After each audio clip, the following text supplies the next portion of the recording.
So we'll move to the next session, which is called from the lens of the CHROs, building the workplace of future. So taking the discussion ahead in terms of the culture to the workplace of the future. I'm going to be joined by three of the CHROs. Can I request Arun Rao to be on the screen? I also have Mukta Nakra. Mukta, can I have you on the screen? Yeah, thank you. And also Naveen Narayanan. Naveen, if I can have you on the screen. Arun and Naveen, we can't see you. I think maybe you have to switch on your videos, please. So by the time they come on the screen, just to set the context, I think this panel will like to spend some time to hear perspectives of each of the CHROs in terms of how they look at the current context from the future point of view, how they look at building the workplace of future. Connecting multiple dots, we like to cover multiple perspectives, including in terms of looking at, the kind of strategies shift they're looking at, what is the definition of the next normal or the new normal, if I have to say, the challenges or the reasons of bringing the intelligent automation, and from the people point of view, as well as within the HR as an organization point of view, and last not but least, talking about something on the integrated workforce and talent. So I welcome Mukta, welcome Arun. Very nice to have you here. I'm not sure, I can't see Naveen here. So I'm just requesting the backend team to just check that, because I saw him logged in until unless he has logged off. So maybe just dialing back. By the time we'll wait for him, we'll start with our discussion. I think we had a fantastic keynote from Praveer, isn't it? I mean, he was as always very impactful, talking about some of those dimensions of culture, looking at how the culture is a strategic choice, and how you connect to the overall strategy of the organization, and so on and so forth. And it is not static. Building on that, maybe if I can take the first point up with you, Arun, you itself. And looking at in terms of the overall this point of building the workplace of future, connecting with the strategies. So many things are happening, there are changes happening in parallel. What are one or two major shifts in the strategy you have adopted for your organization to stay ahead and build that workplace of future? So it will be helpful to hear some thoughts from you in your context, Arun. Sure. First of all, Rakesh, thanks to you and to the Shared Services Forum for having me here. And I think you rightly said that Praveer has given you guys an electrifying start. Okay, so I just hope that the rest of the sessions actually keep up the tempo. Now, to the question that you asked specifically about things that we have changed, or we are attempting to change in view of what is happening in the marketplace. I think to say that things have turned on their head would be an understatement, in a manner of speaking, for business models, and out of which come out the HR models, something that Praveer also alluded to, how HR strategies kind of ultimately link back to business strategies. So I will keep it simple in the sense, and I only answer to the syllabus, incidentally. You said two things, right? So I'll talk of two things. I think, and primarily workplace related. I think we have worked very, very furiously in terms of creating a work design model that allows us to embrace hybrid working and to be welcoming cross-border teams. That was a big shift for us. We kind of grew on the back of working with clients who are extremely finicky about workplace security protocols and stuff like that. And therefore, we kind of believe that, having everybody right in front of your in front of your nose, in the line of sight, was the key way to deliver your work packets. And the pandemic actually taught us that was really not true. And as long as you had built the right collaboration models, as long as you created the programs and policies that ensured inclusion, management of this diversity, I think there was scope to engage with and nurture a fairly well spread out, diverse work team. I think that's something we have done, and we feel ourselves to be in a very, very good place to tap that particular element of the emerging talent pool. I think that's one. The second thing we have done is we have embraced technology in a very, very big manner.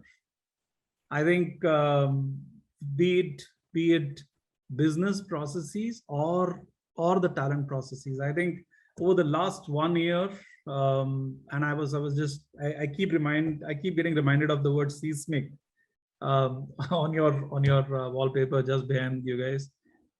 It's been nothing short of a seismic shift in terms of our desire to and our intent to embrace technology in terms of delivering many of the standard talent processes, and thereby take the entire people engagement to a very different level. So whether it is mundane stuff around transactions, whether it is around talent development and workforce planning, we could actually talk about every small element in that mosaic that constitutes HR in organizations.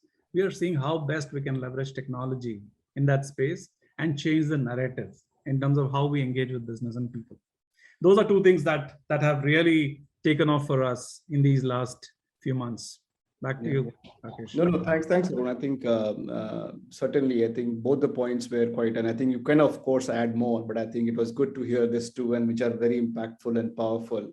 And in your organization context matters to you, that is important. And particularly just talking about this cross-border team in your context, of course, that becomes very important. Now I can see my other two panelists as well on the screen, Mukta, you and Naveen. I think for a minute I was not able to have you on the screen. So back to you, Mukta, I wanted to take the same question forward with you in your context. How do you see some of the major shifts in your strategies while as you are building the organization for the future?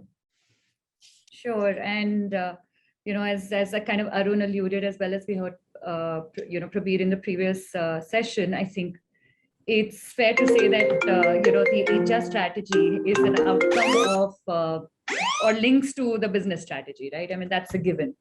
And for us specifically, I think business itself has evolved significantly over the last 12, 18 months. I think the business model is shaping very, very differently. So what as a key trend that we're seeing come out of it is the whole new age of skills and capabilities that business now needs to kind of put that trust and growth and take the business forward. It's really what's going to make the business more fit for future. So I think completely aligned with what Arun kind of said in terms of, just some of those aspects of technology and ensuring that you're able to tap into talent. But just another part of that is also kind of how do you look at your existing talent pool and look at skills and capabilities in that space. And I think that's an integral part of a people strategy for us now strategically to say, how do we take our people along through that journey of not just transforming the business, but how do we help them see the skills that are necessary for the future for them to develop in themselves and provide them the right tools and resources that they can use to ensure they understand where the business is headed, how they can keep themselves relevant to the business from a future standpoint, and how leaders can involve themselves in the journey of helping them think through the aspects that they need to think from a future career standpoint.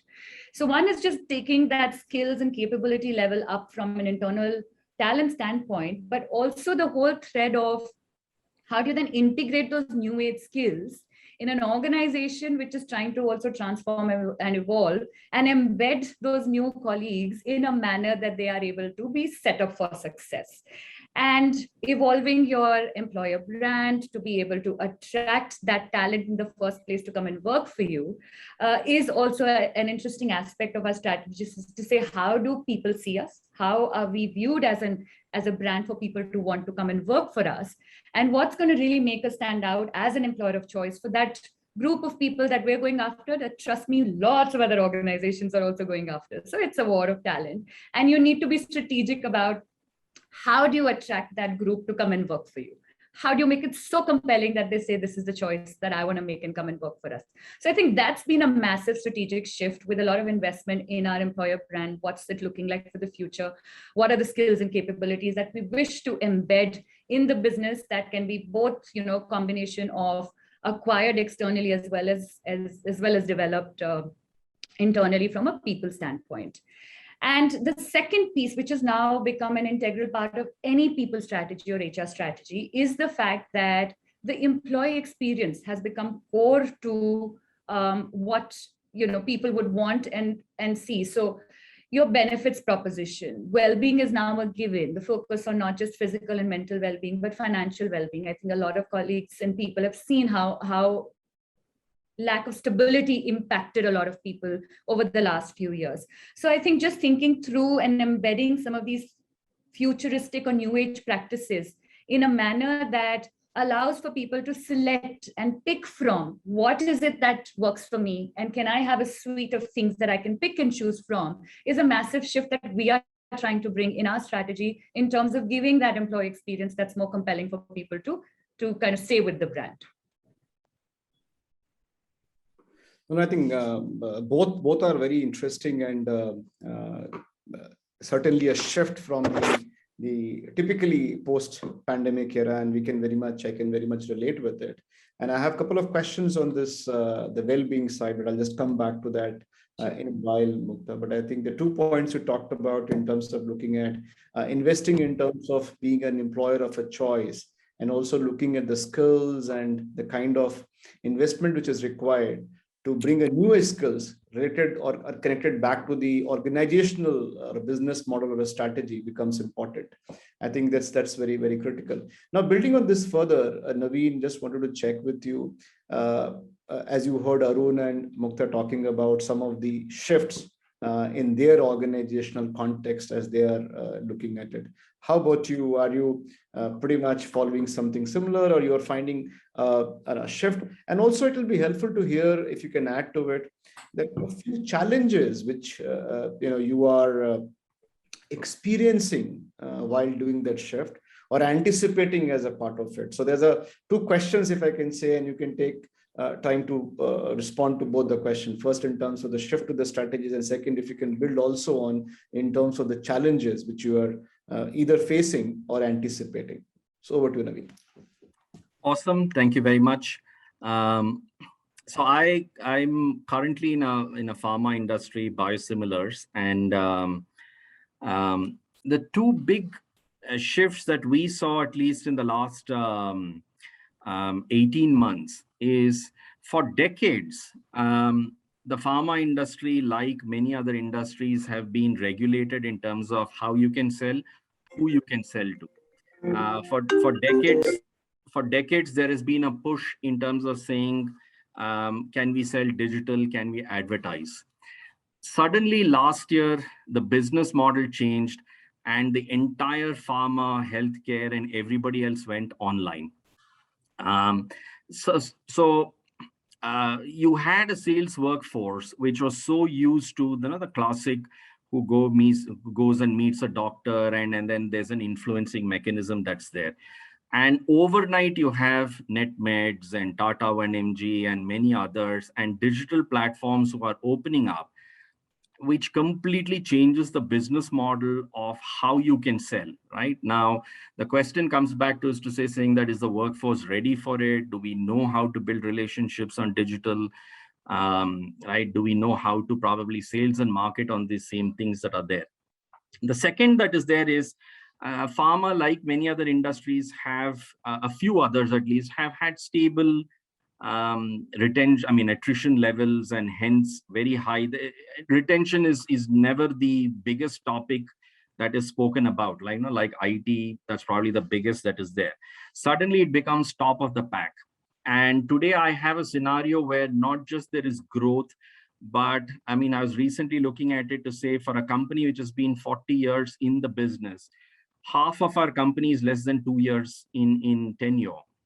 because we've seen this churn, right? It's not just growth, but we've seen this churn, which effectively means half of the companies also gone through, many of them have gone through supervisory changes and lost in conversations, promises that have moved, or engagement that has moved.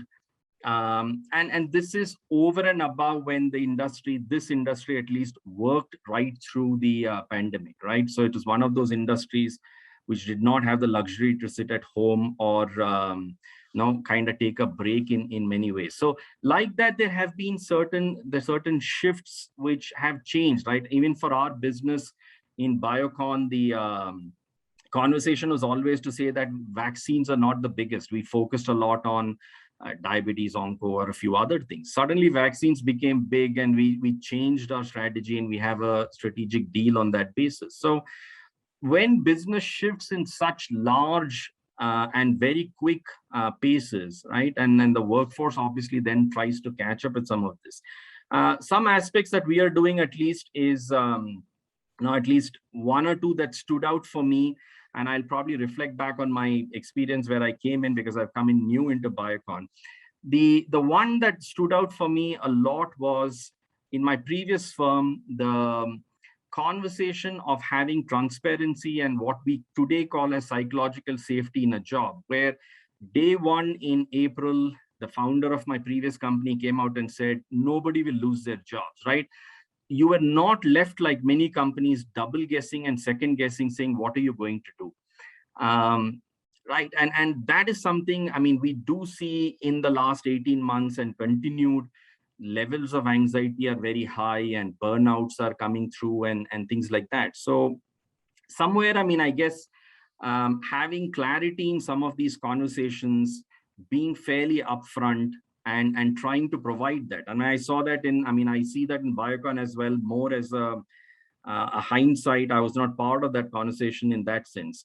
The second one, I guess, is companies that I saw, at least again, same in both these experiences that are there, companies that put somewhere purpose higher than profit during those periods of time. And there were so many stories that I know, at least in Biocon as well, where the way in which the genuineness of help that kind of came through, is probably what is paying off certain companies. And then some companies put profit higher than purpose, right? Because they're probably milking out of this. And what it changed again for HR, in my view, is that somewhere the frame of HR, which saying that we take care of that one individual, suddenly became family. We were taking care of, we had to know whether the kid was in school, we had to know whether family was vaccinated, we had to know many other things that were there. So today, suddenly, it's hard to go back and reverse some of these, right? So my view is that we've suddenly entered a place, a function in which what we earlier used to just say, it's an extended team and it's you are all family. Today has become genuinely where we have to think about some of these that are there. Those are probably the changes that I saw, at least, and hopefully it answered both your questions. No, thanks, Naveen. I think interesting perspective, if I can say. And I think one of the points which you talked about in terms of is some of the which sounded like a genuine services, and to make them really feel like a family, which started or now it is also becoming a bit of a challenge. So it was a strategy, but now it is also becoming a challenge in a way, and how to reverse them, right? So you can't pedal back on some of these now. Right. So that's something which is interesting. And now what was a short-term thought might have to become a long-term strategy. And that's where, I think is coming out to be a challenge. So building this point further, maybe I would like to hear some thoughts from you, Mukta. How do you see some of these challenges? Are you also finding some of these challenges? Are you finding a different kind of a challenges? And you also talked about, as Naveen was talking in terms of this psychological safety, you also talked about something on this, employee experience, pretty much connecting to the well-being and so on and so forth. So connecting these two dots, have we have done whatever was right at that point of time? Have we gone overboard? Is that a kind of thinking sometimes comes to the leader's mind by saying, okay, now what to do? So your perspective. My personal take on this is, no matter how much support we gave to our people, it was never going overboard. I think a lot of us saw the challenge that our people went through. We ourselves, many of us, personally impacted. I think what we did was what we could have done as a human. And that, I think, is the number one thing that any person can kind of bring forward to an organization. So our thought process as a business also is not to kind of look at it to say, did we go overboard or do we need to retract or anything? I think the intent for us is to keep our people at the center of everything we do and continuously communicating with our people, in a manner that we are able to express what we want to do.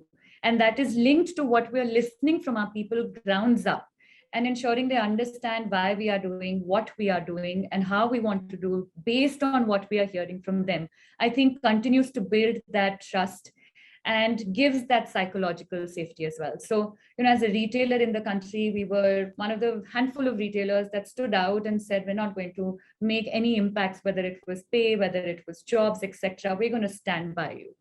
And what we saw in return was a lot of loyalty, commitment. And when we know that business was starting to grow again, and we knew that we needed to start to add manpower, but it takes time to kind of hire, train, etc. We know our people have stretched and gone above and beyond. So I think there is always a fantastic relationship that you end up building when it's based on trust, transparency, and open communication. And there is no way, I kind of completely agree with what Naveen said, there is no way you can retract because you've set a benchmark and people have that expectation of you as an organization that when the times aren't the best, they are depending on the organization to provide that ecosystem that helps them tide it through.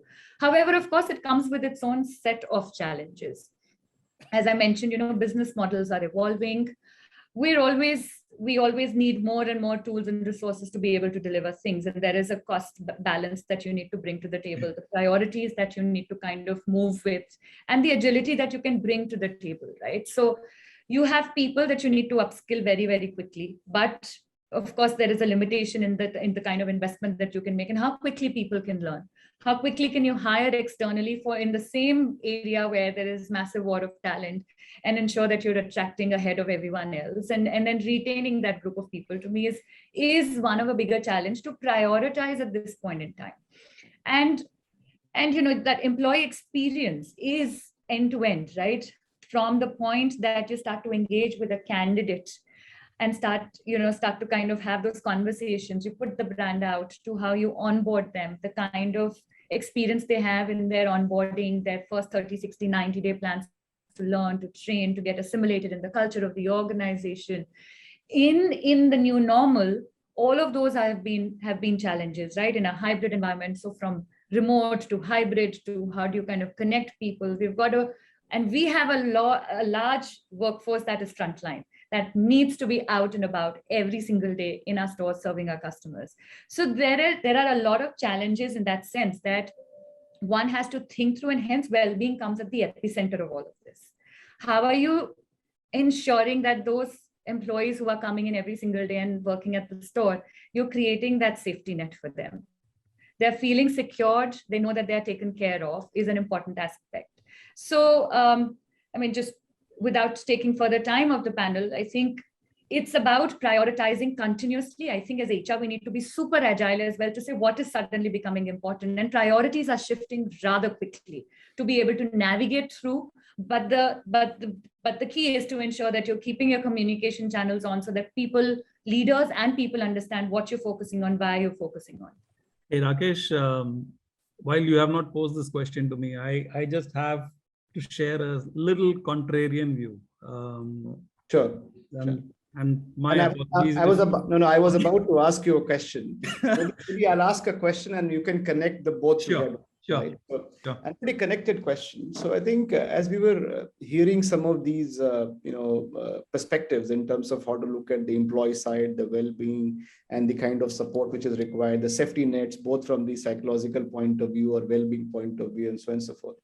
I think in your case also, and it's true for others as well, but in your case, you are dealing with the fragility of a workforce human bonding, right? people working from home, remotely. Of course, it was earlier any which ways multiple offices, but now it is even within the small offices, people have not seen faces for a while and so on and so forth. How do you connect in your context some of the perspective which was shared by Naveen and Mukta, and connecting with this whole point on the human bonding?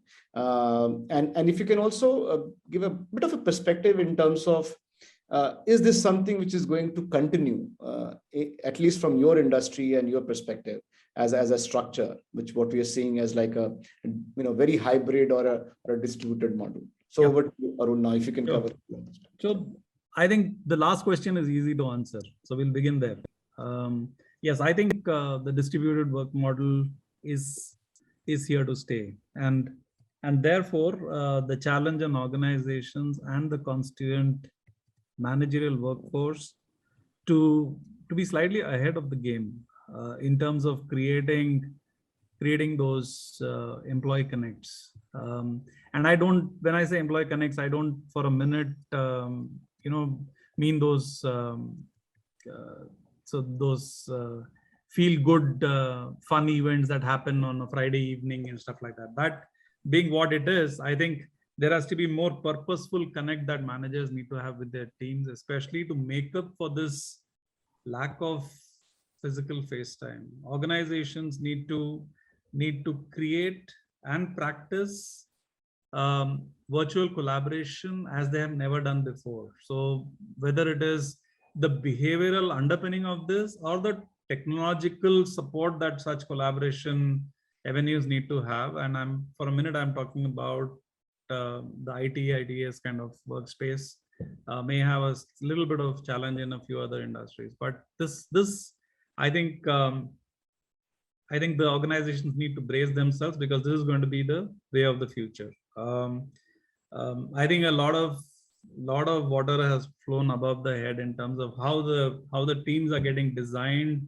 how people have found their preferences, how the scenario has kind of fed into that those preferences, and how they have worked thus far.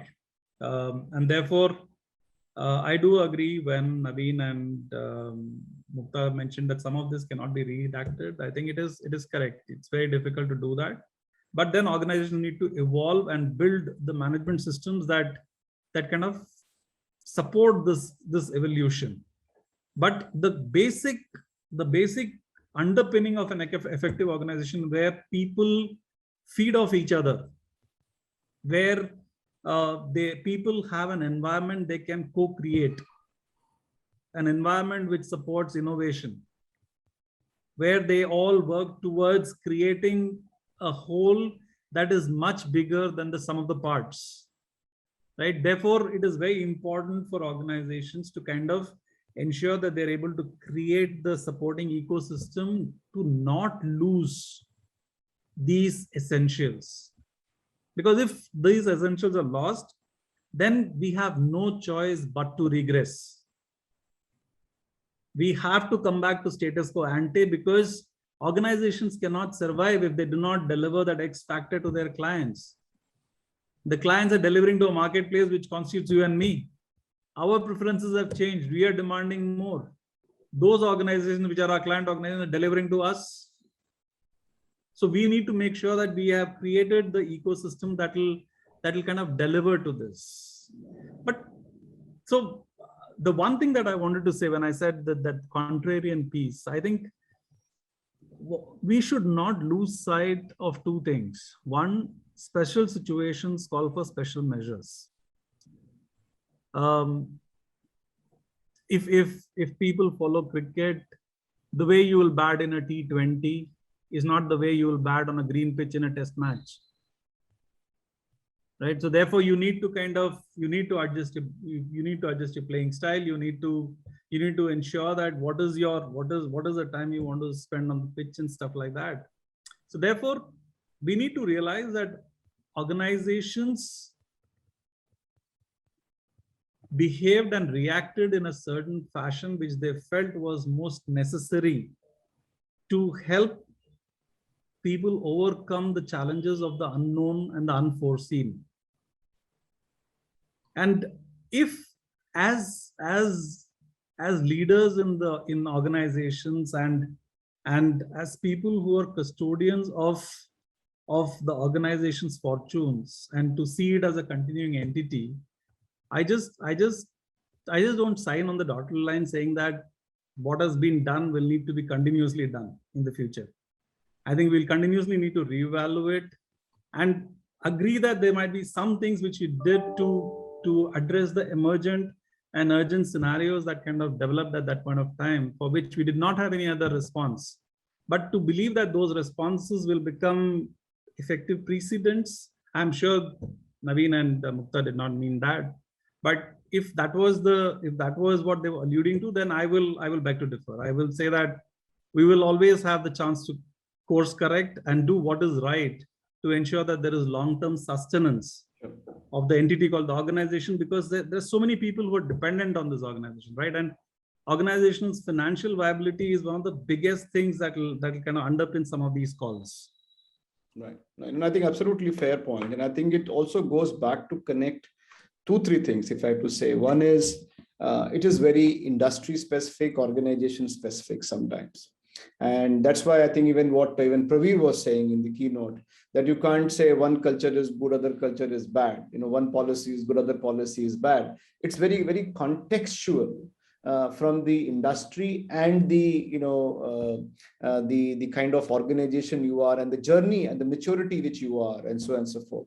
Like as Naveen was talking about, being a pharma company, retention was not a point of thought at all, given as compared to an ITS industry, where always retention and attrition is the number one agenda to discuss. While you are finding in a biocon kind of a context, that is becoming an important subject to deal with. So it is also evolving and changing, and industry specific thoughts has to be there. But I think it's a good point. We are seeing that there is a lot of initiative which was brought in as part of the employee well-being, employee support, employee care as an extension of the family or being the family. Now we are trying to understand how the same family can support the organizational strategy, and the organizational strategy can also support that kind of a side of the employee as well. So there is no one size fits all. It will, of course, will have its kind of perspective, but I think both have a very important point in terms of one looking at by saying you can't take it back, at the same point of, because I think they're used to it, and that's very important. But at the same point in time, you need to have that courage to say, yes, for the kind of environment we are in, the maturity we are in, the kind of demand we are in, how we look at it differently. So there is an interesting balance which needs to be built in. Now, moving from here, I think I just want to take a perspective from you, Naveen, maybe.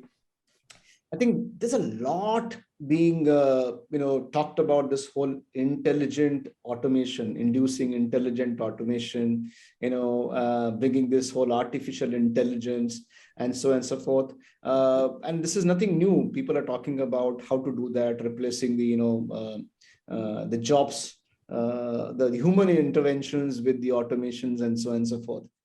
How do you see this is going to have an impact? Is it something which you're talking about possibly going to replace the instinctive innovation, the whole creativity, what we have, or is it something which is going to coexist? In your context, how do you see that?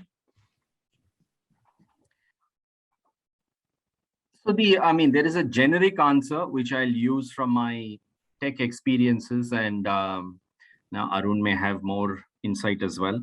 The generic answer that is there is that currently the technologies that are still available are only replacing a large part of repetitive work and so on, right? And then of course at a much better efficiency and effectiveness.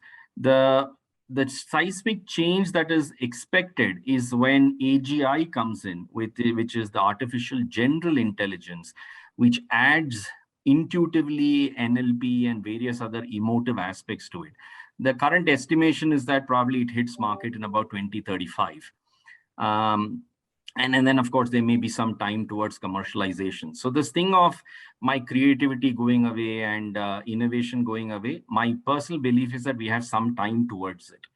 But pedaling back to the other part of the question, what we also saw in this, in the last 18 months is that digital got a bump probably, which is once in a decade kind of a thing. So what would have taken a decade now took, I mean, the last year I saw some statistic which said that there was like a 700% increase on e-learning, for example, right? These things happen within a decade, happened within like 12 months. What you also get to see historically when you see various recessions and when the economy comes back, mid-90s, 2001, 2009, 14, a little bit of the slump that the US went. Now, the economy always comes back like a hockey stick in 6 months, right? Or whenever the conditions are there. Digital always gets a bump, right? And it's called different things in different eras, automation, machines, and things like that. It gets a massive bump because suddenly people realize that it is cheaper, faster, better to do this. The last thing that comes, and increasingly it seems to take more time, is jobs, for people, for jobs to this thing come back. And again, jobs never come back at the same salary levels because prices drop and the salaries drop, average prices, average salaries drop. So, I mean, there is estimates to saying that, I mean, you saw this in the US as well in its revival post 2009. It took almost 4 years for all the jobs to come back to pre-2009 levels. Yet the so-called economy picked up and GDP picked up. So basically the machines were augmenting some of these. We will see the same thing. HR, I think in future will do human capital, or even today should do human capital. I'm probably since it's a manufacturing world, do this, which is to say, I'm always looking at a job to say, should it be done by a human or a machine? And should it be done tomorrow by a machine? The minute we decide that, the second I'm in conversations, this is not a CTO conversation anymore. I'm in conversations of productivity to decide to say whether it should be done like this, or conversations of various other aspects like that is there, and decision-making conversations on these. So what we are also doing as the classic HR behind that is obviously re-architecting jobs and relearning, getting people to relearn and so on. So I think it's important to understand the context of why we are doing some of this and how the nature of HR jobs also change. So this is not about HR trying to find the fanciest performance system and or career system, but it's actually saying that how is work getting done, and do I need a human being to do that work, right? And that's the proverbial question, which earlier used to be assumed as it is always done so because you were HR. What I would also say is that there are a few other things that HR needs to focus, and which is something, I mean, if I draw on my past experience or currently, every part of the business, data science has become integral to decision making. And I think HR needs to kind of now get into a fairly quick zone to saying that data science will be part of every people decision, hiring or performance or predicting attrition and so on, which also means to saying that we will move to a culture which is moving into a predictive analytics model, right? So if Amazon can predict what you will buy, I think there are enough sciences to saying that whether I can predict to say X or Y is going to attrite, or X or Y is going to be successful in this organization, right? At a fairly decent, better than human judgment, right? So it goes back to your earlier question to saying, I don't know that innovation others are changing, but we are at a decent place to say that human judgment can be augmented by some of these technologies. And today there are enough technologies to show that you can genuinely augment it and make human decisions better. Right? That's why I call it, it's not anymore human capital, I call it human plus plus in that sense. I think you call it humbots. But I think that's the job of HR now, which is trying to think through it from a human plus method that's there. I think very well put, Naveen. I think both the points, and I think in terms of how this overall automation and the experience which you cited, that looking at any job now, new or old, and reviewing it in terms of can it be done by human or by machine, and what's the productivity, etc., is a great example of some of the movement forward.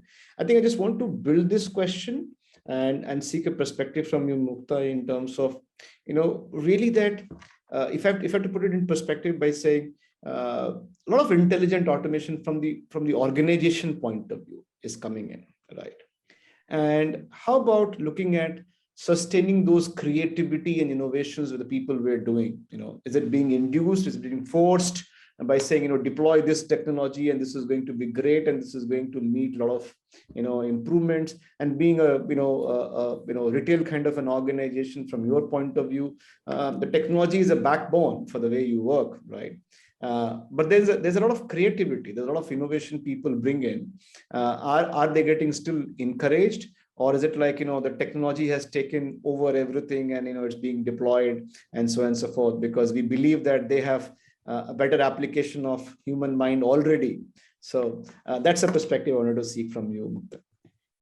No, I think we've all gone through those journeys as organizations, right? Where technology became a mandate and then adoption becomes a challenge because it's not something that's been enabled through. But I think as Naveen also mentioned, right?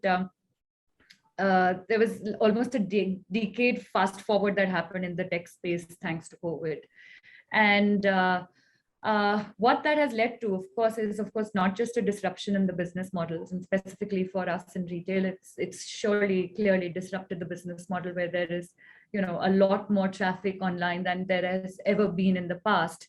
And to be able to sustain that new channel where customers coming from, it is purely a digital backbone that's going to deliver that experience to the customer. So it becomes very important.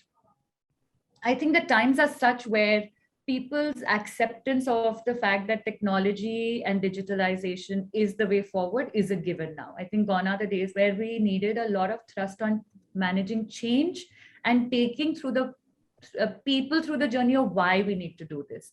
I think the business case of the fact that digitalization is now a given and the only way forward is something that has reached a level of certain acceptance in everybody's mind. And hence change becomes easier to bring in. Now, I think as leaders of the business, there is a lot of, if I may say, there is a lot of strategic focus that one needs to bring in to say, what's that vision that we want to work towards? Because there are tons of solutions available in the market. And how do you equip your leaders to pick on the best solution for us? How do you, because we're not necessarily the experts as well in this space, right? And there is a lot of information, but you only understand what technology can do or not do for you once it's implemented. So taking people through the journey, I think relying on a lot of experts who kind of can guide you through this journey as well. And I think while systems can come in, the process knowledge as an SME that internal organization and people hold, because at the end of the day, that solution is only being put up to do something more efficiently, to bring an experience to life. That knowledge has to be well articulated and translated into that digital journey as well. So that's where the two meets and makes the win-win kind of come to life for the organization from a digital solution standpoint. And it's now reached a point where without this journey, you know that things are not going to move forward. So I think we've all gone through that phase of, I remember many years ago when we first launched one of the big people's, software, HR software, just the adoption was a struggle. People would still want to call up HR teams and say, no, answer this policy query for me right now, instead of going online to kind of see that. I think all of that shift has happened. It's a given. And it's now taking people along through the journey of what are the advanced tools. How do you ensure there is understanding? How are you training? How are you taking people along that? As well as the investment in the right talent that brings that expertise to the table. Your tech talent is suddenly, why is it so important? Why is there such a war of talent? Because that's become an integral part of what's going to take the organizations forward, in my mind. So yes, a massive shift that's happened, but I think there is a lot of acceptance to say this is now the new normal or the next normal. Right. And I think, yeah, absolutely, you have a point. And I think that's, of course, is bringing a difference. And also, as you use the word talent war, I think it's pretty much on.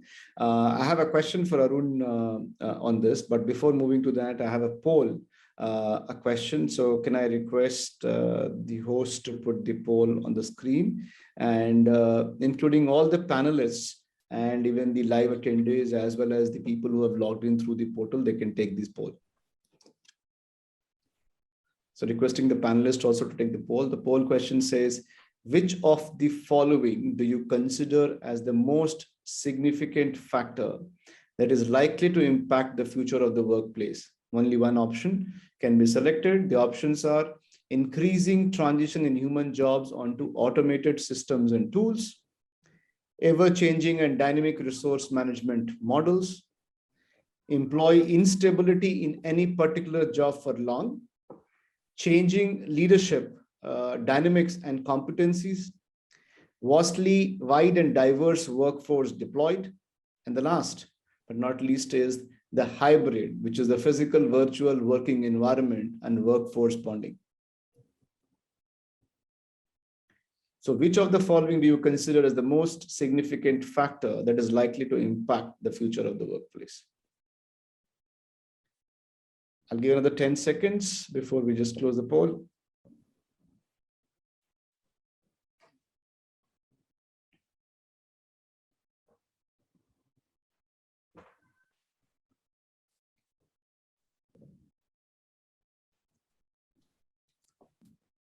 Once the panelists are at least done, you can just let me know at least. Yeah, done? Yeah. Okay, so we'll close the poll now. Thanks. And I'll request to flash the answer as well on the screen, please. Interesting. I think the 63% of the people have opted for the hybrid working environment and the workforce bonding as the major factor that is likely going to impact the future of the workplace, followed by 20% people thinking about increasing transition in human jobs onto an automated systems and tools. And Arun, do you see any surprises here with the way it has come out? You see this is to be the, you anticipated this kind of poll results, Arun? Absolutely, yes. Absolutely, yes. I was one of the guys who made it 63. So I'm very happy that I was not in minority here. And you know what, in a manner of speaking, depending on how people look at it, it's also very, very, it's a much more omnibus statement than what it appears to be. You know, when you talk of a hybrid workforce, there are so many things that are coming within that, which could have been adjacencies in terms of statements that you called out. For instance, spread out workforce. Right? That almost kind of subsumes itself into a hybrid work environment. A hybrid work environment almost subsumes the technology backbone that will need to enable it. So in a manner of speaking, I'm fully in resonance with how the audience has reacted to it. And I think this also has an interesting audience question. While I know Naveen also wanted to respond to it, but Arun, maybe first from you in terms of, we always we have been taught that, the physical proximity is what brings the people together. It helps in terms of creating that understanding of values, understanding of culture and everything. And all of a sudden, now we are trying to devise strategies which will have this whole hybrid environment, right? What it means in terms of defining that or redefining that culture, or redefining the values, or redefining the way the organizational policies needs to work. No, first of all, I need to, while I'm going to answer this question for you, I need to tell you, let you into one secret, that I'm old school. Okay. This hybrid work environment is an adaptation that organizations need to do to expand the talent pool. To that extent, I strongly believe that the elements like culture and values, I still believe that they are best kind of proliferated when people are together, because, and there was so much that Prabir said that it'll be like showing, a candle to the sun. If I try to get into that space, talking about culture on the same afternoon as your keynote address. But I think therefore organizations need to be very, very careful on how they deploy this hybrid work model. Who are the people who actually get to work remote all the time? I think there has to be method to the madness. It cannot be some random person deciding to work hybrid, remote, not show up in office and stuff like that. Okay. Of course, there's going to be overheads on the organization in terms of how do they proliferate, and therefore it is all the more important that your organizational processes and sub-processes, they kind of reinforce what the broad culture strokes you want people to have. It has to be the binding force. We are not wanting clones at the workplace, but we are wanting people who identify to a certain kind of blue, which allows them to deliver an experience which is consistent to your set of clients. I think that's where values and culture have that power of convergence, right? So therefore, when I started speaking, I said I am old school. I believe that being together helps in this cause. But if being away is a part of the problem statement, then organizations need to kind of find ways. And therefore, your reinforcements have to be that much more stronger and more immediate for people to be able to establish the cause and effect. That if I do this, this is the outcome. That helps you kind of establish those values and help you reinforce the culture. Ultimately, I also believe that offices have another. It's just not businesses and management who want people to come to office. Actually speaking, there is a social need among people which offices address, and therefore you will find even after you get into this hybrid work model, you will have a model where people will want to come back to office every once in a while to refresh those relationships, right? To make newer relationships, because people thrive on that. People who work continuously in a remote environment by just logging into a screen and addressing a few queries, their level of engagement is not extremely high. And people most often do not want to be in that space.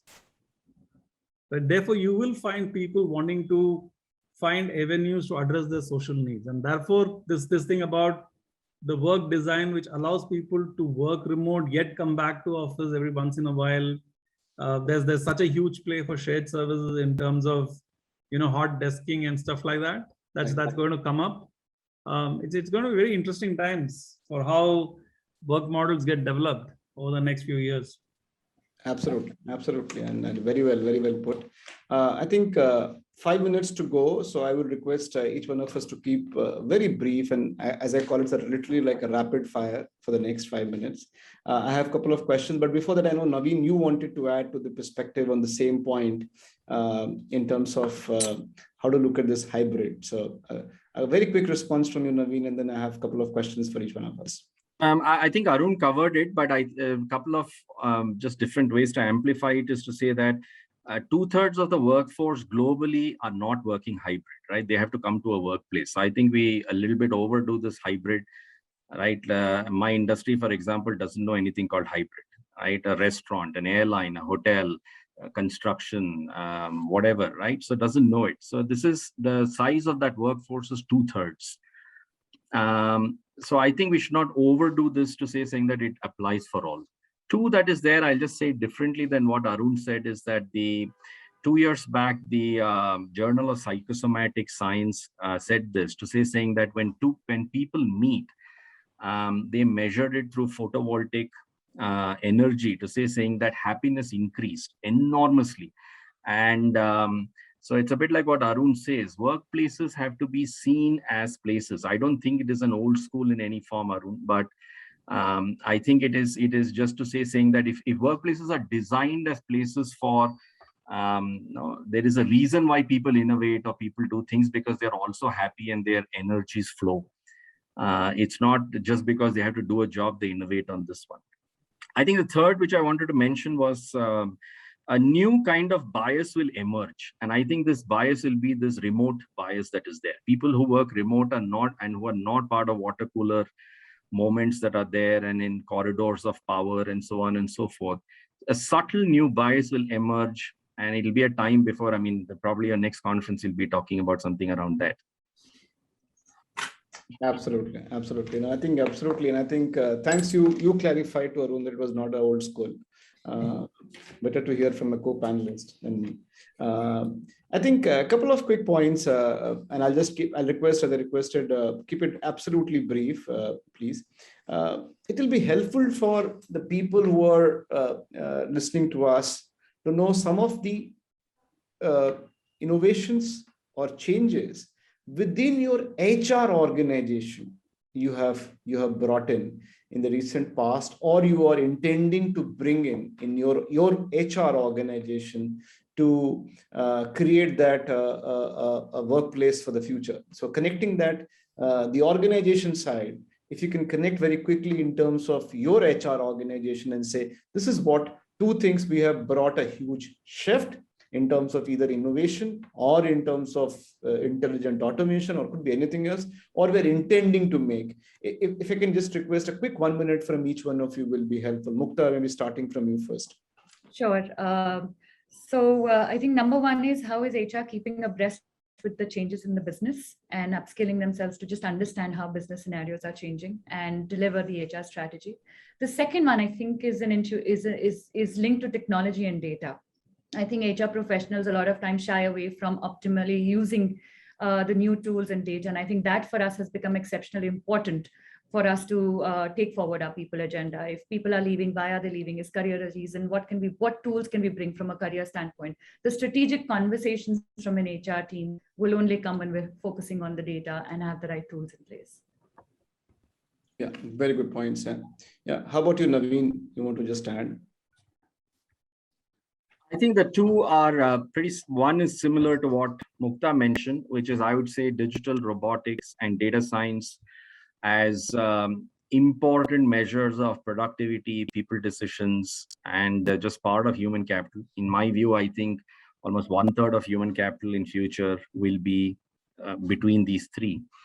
The second is, and I picked the words purposefully, is to say adult education at scale. I live in an industry which values, I mean, the currency of our credibility comes from just the higher levels of education. And then I have to do this for 5,000 people or 10,000 people. So it's adult education at scale is probably the big. This is not about a little bit of reskilling and a little bit of upskilling, and it doesn't work, right? I mean, in my industry, it doesn't work. This is about trying to put 300 people through PhDs and 500 people through MTechs and so on. That's the levels at which we are talking through this. Absolutely. And I think it's a fair point. And I think it's a nice term as well. I think maybe a topic by itself for a conversation as we go ahead. Arun, quickly looking from you, how are you doing some changes in your HR organization to keep up with the pace with the business environment? Right. So I will keep it at two levels, and one I will double click for you. I think one is embracing technology real big time, finding the business case to convince people who are putting dollars into it, and pulling through some of the agenda that hitherto was seen as very difficult to pull through. So thinking about going single platform as far as HR services are concerned. Talking about, and this will be like rehashing what Naveen said, we actually have put in place a data lake, a very potent data lake, which supports our decision making today. And we are trying to build up predictive analytics on top of that. So finding the money, kind of talking about an ROI for all those business cases and actually pulling it through. That's something that we have done. We have made investments to ensure that we are able to bring in almost 30 to 40% improvement in our recruiter productivity, and that our higher numbers that we need to manage today in terms of demand is not answered through linear addition of headcount. So we have actually looked at creating an ecosystem where we have used SaaS products to kind of help us do that. That's something that we have done.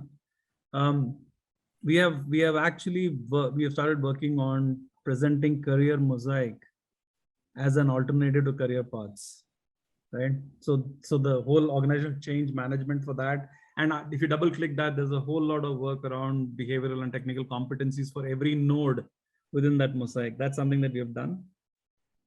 The other thing that I want to talk was to embrace shared services as a concept in every possible avenue within HR.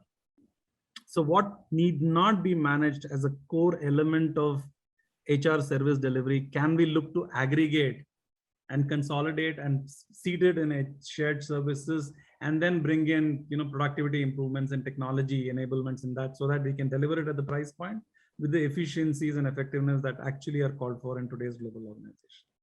That's what has kept me busy for the last few months.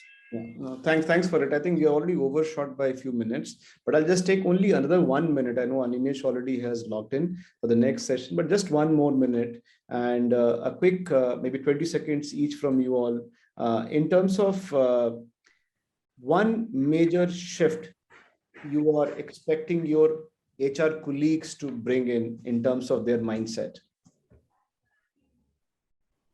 So Mukta, starting with you. Digital.